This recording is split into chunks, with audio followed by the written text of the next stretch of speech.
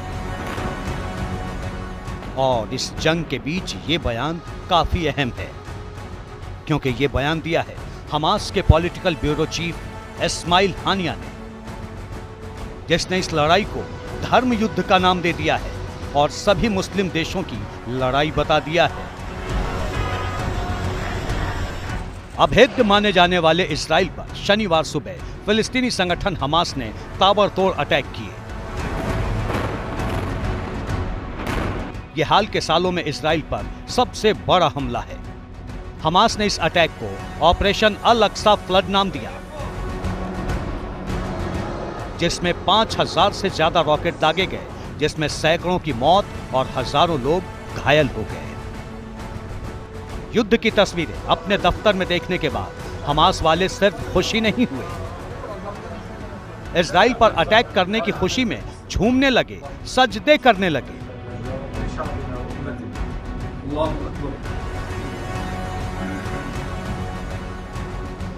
Israel के दिल पर यह हमले तो हमास ने किए, फिलिस्तीन ने किए, लेकिन मजहब, जमीन और जंग के बीच इजराइल फिलिस्तीन विवाद एक ऐसा कांटा है जिससे हमेशा पश्चिम और मिडिल ईस्ट एशिया की राजनीति प्रभावित होती रही है। इस बार भी खुलकर गुटबाजी देखने को मिल रही है।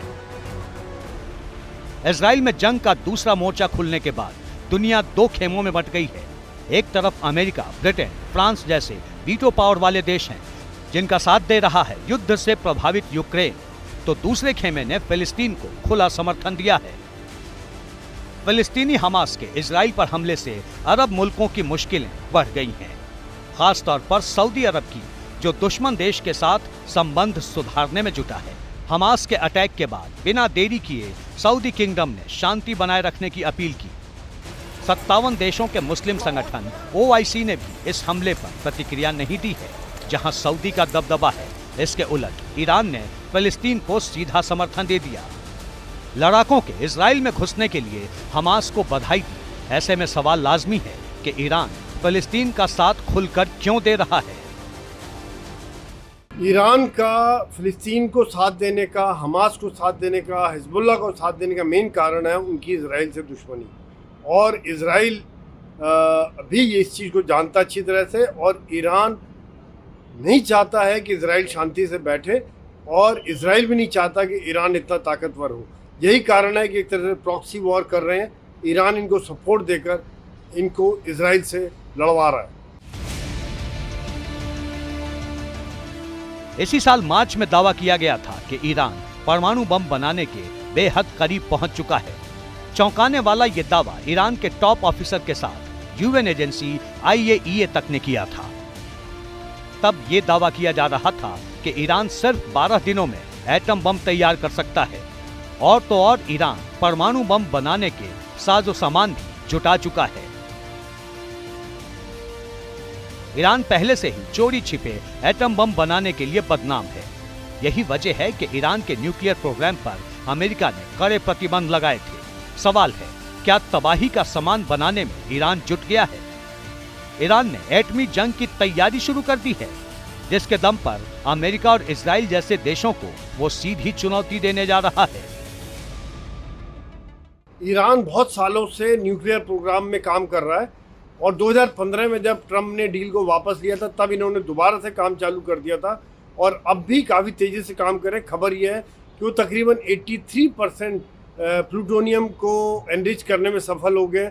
90% चाहिए होता है वेपन बनाने के लिए और लगातार उनके साइंटिस्ट काम कर रहे हैं, जो कि इजराइल के लिए काफ़ी चिंता का विषय है, अमेरिका के लिए काफ़ी चिंता का विषय है। यही कारण है कि आज मिडल ईस्ट ये एक और टेंशन इस चीज़ की खड़ी हुई है।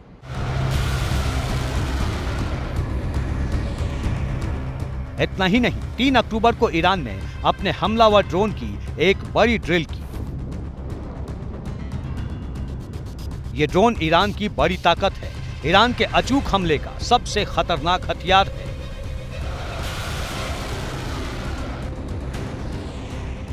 और आर्टिफिशियल इंटेलिजेंस के जरिए उड़ान भरने वाले ये ड्रोन आसमान से ही दुश्मन के ठिकानों को पहचान लेते हैं और वहीं से टारगेट पर हमला भी कर सकते हैं। खास बात यह है कि ये सारे ड्रोन ईरान ने खुद तैयार किए हैं। ईरान ने अपने परमाणु हथियारों का खुलासा भले न किया, लेकिन वो लगातार अपने हथियारों की प्रदर्शनी लगा रहा है और इजराइल से लेकर अमेरिका तक ये चेतावनी दे चुका है कि अगर उस पर हमला किया गया तो पलटवार होगा और तगड़ा होगा। लेकिन बात यहीं खत्म नहीं होती। हमास ने छेड़ा है तो इजराइल भी छोड़ेगा नहीं, क्योंकि नेतन्याहू का टारगेट तेहरान है।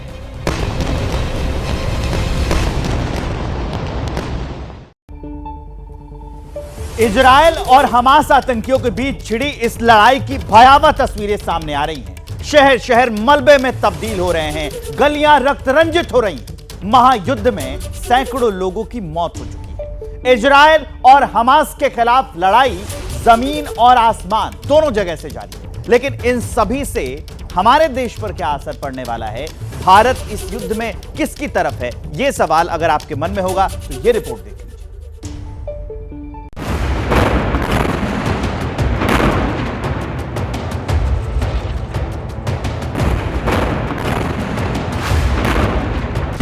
गाजा में उबार, बढ़ता बवार।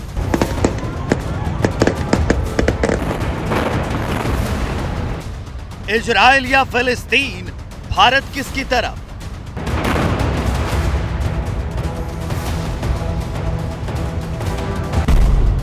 मुश्किल है डगर, भारत की है पूरी नजर। इजराइल जख्मी है, लहूलुहान है, घायल है। इस स्थिति में उसे किस किस देश का समर्थन मिला हुआ है, ये तो आपने देख लिया, अच्छे से जान लिया। ईरान ने इजराइल के साख का क्या किया वो भी देख लिया। इजराइल की तरफ से लगातार कहा जा रहा है, आरोप लगाए जा रहे हैं कि हमले भले ही हमास कर रहा हो, बैकिंग फिलिस्तीन की हो, लेकिन आशीर्वाद ईरान का है। इजराइल के पूर्व राजदूत डैनियल कैमरॉन ने एबीपी न्यूज से सुपर एक्सक्लूसिव इंटरव्यू में साफ साफ ईरान को अपने देश में हो रहे हमले का दोषी बताया।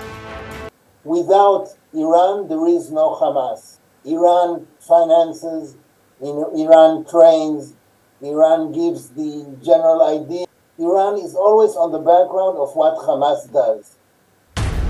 हमास एक आतंकी संगठन है जिसकी दो मांगे हैं। इसका पहला उद्देश्य जिहाद का सहारा लेकर स्वतंत्र फिलिस्तीन की स्थापना करना है और दूसरा आतंकवाद के माध्यम से इजराइल को कमजोर करना है। हालांकि यह संगठन अपने आप को आतंकी संगठन नहीं बल्कि खुद को फ्रीडम फाइटर मानता है।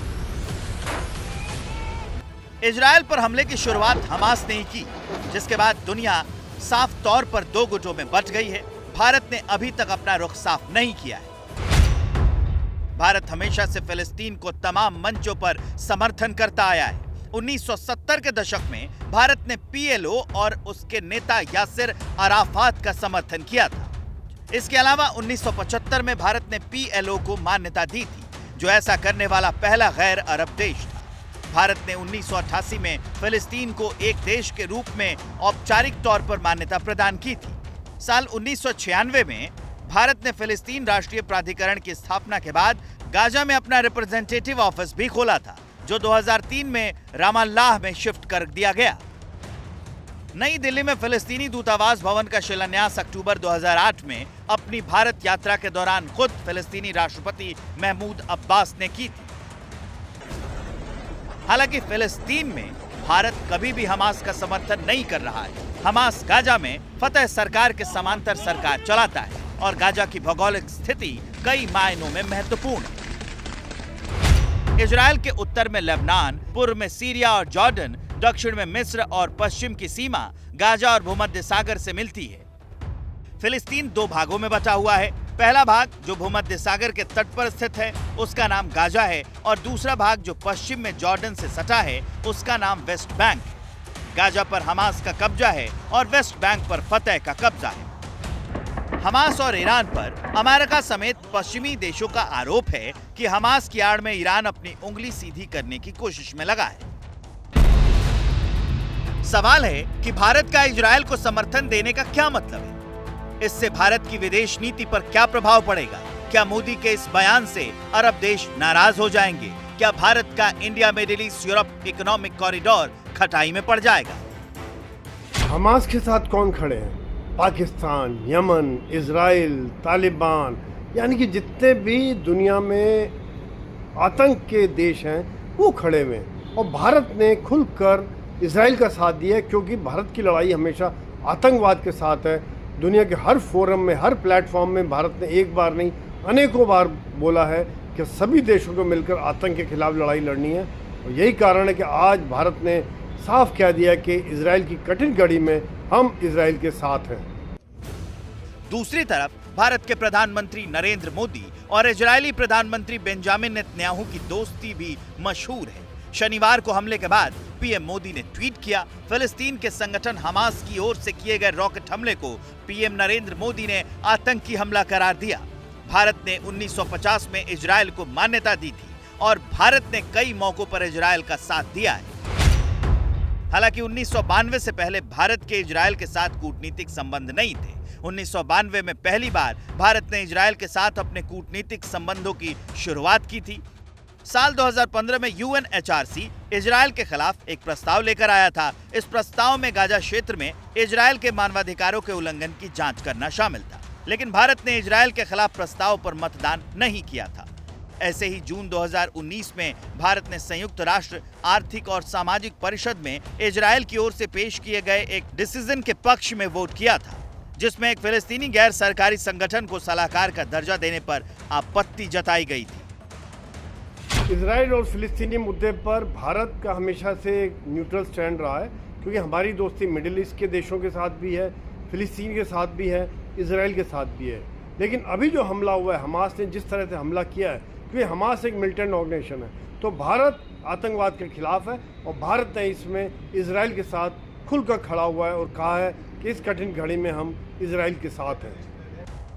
साफ है, जिस तरह भारत रूस यूक्रेन युद्ध में तटस्थ रहा, ठीक उसी तरह शांति बहाल करने की कोशिश में लगा है।